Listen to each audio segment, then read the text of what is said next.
Right, I think I'm going to have to do this story again because the camera was distorted and the sound wasn't loud enough. The camera was distorted and my voice wasn't loud enough. So I'm now shouting right down the microphone, which is shite, like, but at least it might be a bit more professional.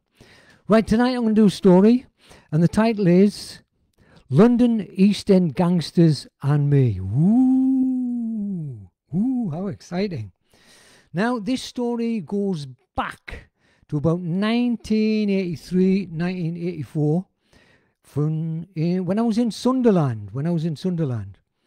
Now, I had an old girlfriend called Jane Doe. That's not a real name.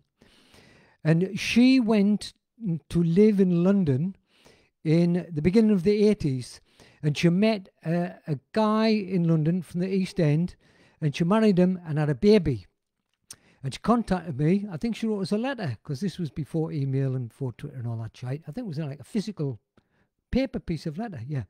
And she went, Gav, because Gav's my real name, why don't you come down to London, come and visit us, and you meet Mick, me new husband. And I thought that'd be pretty cool, go to London, exciting. They lived in Tooting Broadway, just beside Clapham, I think. Anyway, goes down there, and she introduces me to Mick. And Mick was an East End geezer. He talked like a white geezer. He wasn't a black geezer. He was a white geezer. He talked like that from East End. And he talked like that. And his name, he had a nickname. And his nickname was Mick the Waif. You know, like waifs and strays. It was a bit like kind of Oliver Twist kind of shit. And he was called Mick the Waif. Fucking no idea why that was his nickname. But that was his nickname, Mick the Waif. And I was fascinated by this gentleman. And we're just having a few beers on the night and chatting away. And it transpires. I said, what do you do for a living? He says, a bit of ducking and diving, obviously. He was ducking and diving, doing some bits and bobs. This, that, a little bit of this, a little bit of that. And it transpired that he was he was like Del Boy. He was a guy who sells jewellery and shit watches on the street and in markets and shit like that. And, well, he wasn't in markets most of the time. He was mostly on the street with like a suitcase full of shite, right? And I was absolutely fascinated by this because I've never met anybody like that before. So I thought, this is fucking amazing, right? So he was loving telling me all these tales about shooters and fucking geezers and all that. So I'm finding this fucking amazing, right? And it kind of transpires that, I've said transpires twice, there you go, a lack of vocabulary. Anyway, transpires that they use like a secret language. It's Romany, gypsy, underground, kind of criminal kind of language, so that civilians or normal people, and police specifically, don't know what they're talking about. And he was giving us an example. He says, like money, right? Now, when you hear about a monkey being £500, that's not Cockney rhyming slang. There's no rhyming in there whatsoever. It's this language, and I don't know what it's called, right? And then, so then you've got a ton, and that's 100, that's self-evident. Ton's 100. But it's all part of this language. But we didn't deal with big numbers like that. So going down the scale, £5 is called a rof. £3 is called a ching. A 2 and a 1, I can't remember. But we dealt in small amounts. We didn't deal in monkeys and fucking monkeys and donkeys and fucking giraffes and all the other fucking shit. Money making Harold, by the way. Anyway, so he's fucking telling me all these stories, and I'm amazed by it. And so he explains about this this street selling philosophy, how it works, right? They use this underground gypsy stroke Romany language, so the punters don't understand it and the police don't understand it. And he was explaining, he said, when you're on the street in Regent Street, Oxford Street or somewhere, and you got your suitcase and you're going, these are genuine Rolex watches, ladies and gentlemen, like fuck other. And you go, I'm not asking £30, £20, £15, 25, £5, ladies and gentlemen, not £5. So they do all this fucking patter, and then the punters come forward. Now, the punters are usually in like a semicircle around his suitcase of the chap or him selling the objects of desire, right? And this semicircle is called the big edge. It's like a circus kind of talk, right? It's called the big edge, right? So what you do is you do all your pattern, all your shit, and you gather people and you create a big edge, right?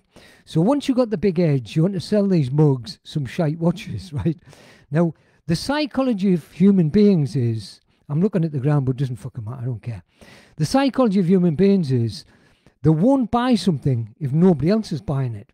So you have to have plants in the big edge, right? So this is where I come in.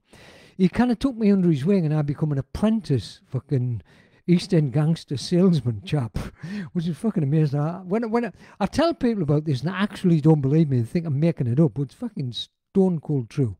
Anyway, so I'm this apprentice chap. I'm about 35, like a mad cunt. And I'm one of the plants in the big edge, because Mick used to give us some money to put in your pocket. And what he does is, when he gets through these, not 30, not 15, not 25, blah, blah, blah, £5 he's up with this genuine Rolex watch. Then we, the plants, take our money out of our pocket and come forward and go, I'll have one of them genuine Rolex watches. They look terrific. I'll have one for my grandfather's birthday. And we, the guys who were, the plants, we were called Rickers In. I don't know what Rick means, but Ricking In means come forward and pretend you're going to buy something, right? So I was one of the Rickers In. But I was always daydreaming like I'm always doing. So I'd be daydreaming and Mick would be shouting, Gavin, Ricken, you can't. Gavin, Ricken, you can't. And the punters just thought he was spouting filthy language. They had no idea he was speaking to an undercover operative in the big edge, as was me. Anyway, he's getting fucking angry with us. And after we'd done the sales pitch, he gave us a hard time and he threatened to fucking beat me head in. And I was a bit shit. Wait, I wasn't a bit shit scared. I was fucking terrified. But I was still fascinated by all this shit. I think I was at this point, it was a bit of a Stockholm syndrome. I fucking loved being there, but I was shitting myself. Anyway, so one day he took us to one side and he said, listen, Gavin, you can't, because he had a great deal of respect for me. He said, if anybody ever fucking approaches you and says, where's Mick the Wef and what's his address, you do not fucking tell them, or you're dead. You can't. I'm fucking crapping myself at this point, right? So one day he said, Gavin, and I went, yes, Mick, old friend, pal. He said, meet me in Soho tomorrow at fucking 3 o'clock in the afternoon in this particular alleyway next to Tin Pan Alley, or one of them fucking alleys down fucking, or the titty bars, I don't know. Anyway, so I get down there about 3 o'clock and I'm waiting for Mick the Wef, and a fucking jam jar pulls up. That's a car in normal people's talk. A jam jar pulled up, the doors swung open, and 3 guys fucking jumped out and came towards me. I'm fucking crapping myself. And one of them, when you got a shooter, right, a sawn-off shotgun, you don't go around fucking waving it bare in the world, right? You drape something over it. So this guy had a fucking shooter, and there was a Mac or something draped over the shooter. And he came right up to me and he went, oh, you can't. Because there's a kind of term of endearment like Scotland. He went, oh, you can't. Do you know Mick the Wef? I went, no. He said, what's his address? Oh, pumping me trousers. And I was telling him nothing because I was gibbering so much. And he went, you can't. You're coming in the jam jar. We're going to take you down to Epping Forest and blow your fucking legs off. That's scary. That is fucking scary shit. And I tell you what happened. Me whole life, because I've heard about this before, when your life's threatened, you see your life before, and it's never happened before. Me whole life came past us, and it was like frames in a film. You know, as a child, playing in a pond with a dog, or what, or me mum and dad, or going to school, or playing my guitar, what. My whole life was like frames.